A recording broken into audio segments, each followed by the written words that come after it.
Di suatu pagi, di hari yang terakhir baginda Rasulullah Shallallahu Alaihi Wasallam, dengan suara terbata-bata, beliau memberikan khutbah yang singkat kepada keluarganya.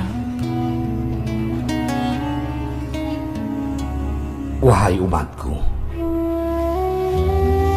kuwariskan dua perkara yang agung kepada kalian, yaitu Al-Quran dan Sunnahku, juga Al-Quran dan keturunanku. Barang siapa yang mencintai sunnahku dan keturunanku, maka mereka mencintaiku. Dan kelak orang-orang yang mencintaiku akan masuk surga ke dalam surga bersama denganku.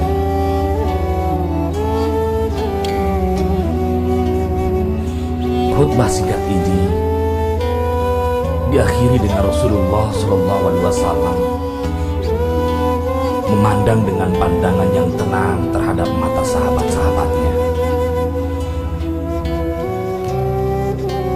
Pada saat itu, terlihat Abu Bakar Siddiq membalas pandangan itu dengan mata yang berkaca-kaca. Umar radhiyallahu anhu menahan hela nafas tangisnya dengan begitu kuat.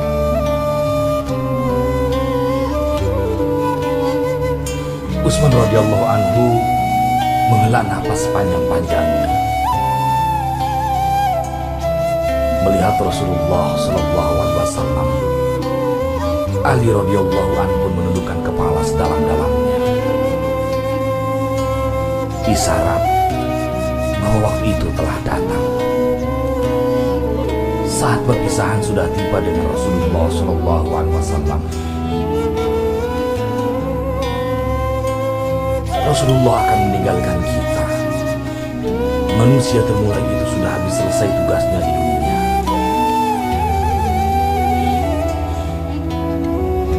Saat itu matahari kian meninggi, tapi pintu Rasulullah SAW tetap tertutup. Sedangkan di dalamnya Rasulullah SAW sedang terbaring lemah, dengan keningnya yang berkeringat dan membasahi telapak kurma yang menjadi alas tidurnya. Tiba-tiba dari luar pintu terdengar seseorang yang mengucapkan salam. Assalamualaikum. Bolehkah saya masuk? Lalu Fatimah membuka pintu seraya berkata, Waalaikumsalam. Maafkanlah aku, ayahku sedang demam. Lantas Fatimah membalikan badan dan menutup pintu. Rasulullah SAW mendengar jawaban Fatimah seraya beliau bertanya, siapakah yang datang itu, wahai putriku? Tapi Fatimah pun menjawab, tidak tahu, wahai ayah. Tak pernah aku lihat orang itu sebelumnya. Lalu Rasulullah SAW menatap putrinya itu dengan pandangan menggetarkan. Satu persatu, bagian wajah mereka seolah hendak dikenang. Orang-orang yang berada di samping beliau dipandangnya dengan pandangan yang begitu tenang. Rasulullah pun berkata, ketahuilah wahai putriku, dia itulah yang memisahkan kenikmatan dunia. Dialah malakul maut. Maka Fatimah pun menahan ledakan tangisannya di depan ayahnya, karena mengetahui ajal ayahnya sudah dekat.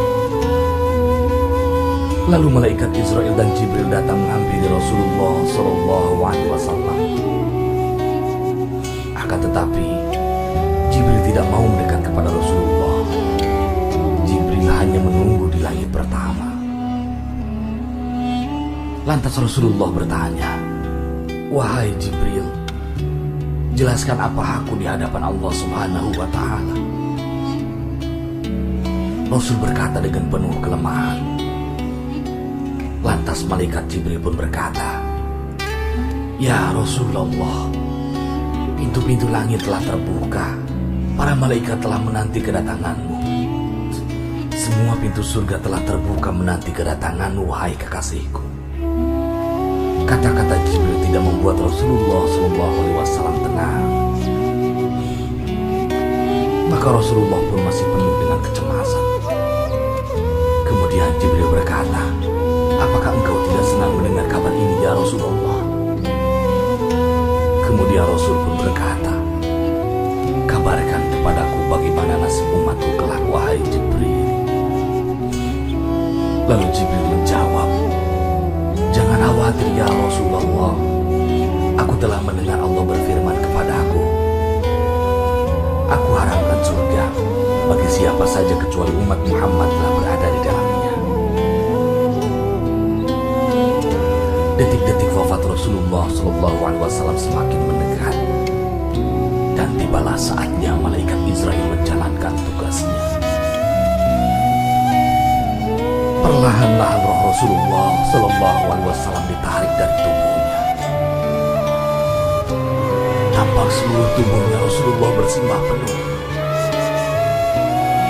Urat-urat leher baginda Rasul meregah pada saat itu. Manusia termulia merasakan sakaratul maut. Perlahan-lahan Rasulullah SAW mengadu merasakan rasa sakit itu, dan Rasulullah berkata, wahai Jibril, betapa sakitnya rasa sakaratul maut ini. Rasul berkata dengan begitu lirih. Fatimah pun memejamkan matanya, tak sanggup memandang ayahnya. Sedangkan Ali di sampingnya menundukkan pandangannya semakin dalam. Dan ternyata Jibril pun mengalihkan mukanya karena tak mampu memandang Rasulullah SAW. Rasulullah berkata, ya Jibril, jika engkau melihatku hingga kau palingkan wajahmu dariku, wahai Jibril. Jibril pun menjawab, siapakah yang sanggup melihat kekasih Allah dijemput ajalnya ya Rasulullah? Sesaat kemudian terdengar Rasulullah SAW menjerit karena rasa sakit yang tak tertahankan lagi. Rasul berkata, ya Allah, dahsyatnya sakaratul maut ini ya Allah. Timpakan seluruh siksa maut ini kepadaku, jangan pada umatku ya Allah. Rasulullah memperjuangkan kita. Badan Rasulullah mulai dingin dan lemah. Kaki dan dadanya sudah tidak bergerak lagi. Pada saat itu menegang seluruh urat-urat beliau.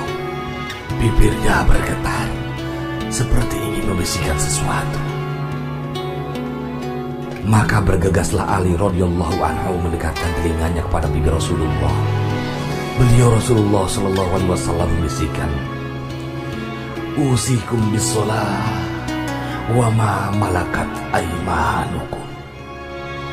Aku wasiatkan kepada kalian agar kalian menjaga sholat. Jagalah sholat kalian dan peliharalah orang-orang yang lemah di sekeliling kalian. Rasulullah masih mengingat kita. Di luar rumah saat itu terdengar tangisan dari para sahabat yang bersangkutan. Sahabat saling berpelukan. Fatimah radhiyallahu anha menutup wajahnya dengan tangannya. Dan Ali pun kembali melihat wajah Rasulullah.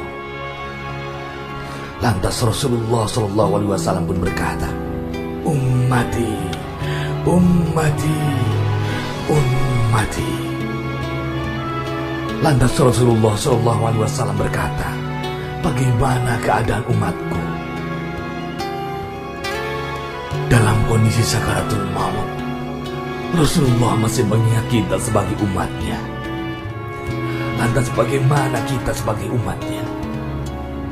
Dan berakhir pula lah kehidupan insan termulia pada saat itu.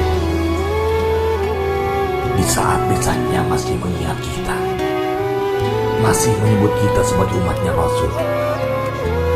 Mampukah kita meneladani Rasul dan mencintainya? Ia yang mencintai kita hingga akhir hayatnya. Padahal kita adalah umatnya yang tidak pernah beliau temui. Ya Rasulullah, ya Habib Allah, kami rindu padamu, wahai Rasulullah.